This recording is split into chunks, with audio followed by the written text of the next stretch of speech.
Grateful to my grandmother and my father for seeing my mother as a person of many abilities. When she met my father at a dance one Halloween night, he didn't notice she boogied with one unbendable leg. It was braced until she clicked her leg brace to sit next to him. He discovered her unshakable courage and zest for life. While doctors advised her not to bear children, I am one of 3. Until his passing, my father was always seeking or creating adaptable, accessible inventions for her to get around. Even as a widow, my mother drove a car, a scooter, and/or used a wheelchair. Her various wheels to liberty offered degrees of freedom, though she always wished to go farther.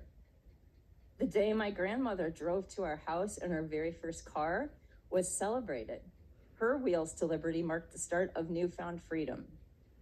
And that's because this book has a theme of a bad marriage.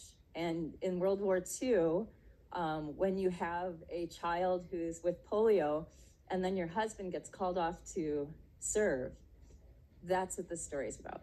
So it's fiction. It is based on fact, and that did happen to my grandmother and my grandfather. And in this book, the father comes home with what we would today call PTSD and was in control of that household.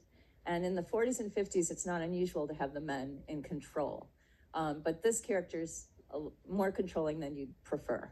And so the challenge is, how does a person who's not given the keys to the car and the access to learn to drive empower her child who's learned to walk again to go after her dreams and learn to drive, and be told she can't work by the father and the mother saying, we're going to empower you to work.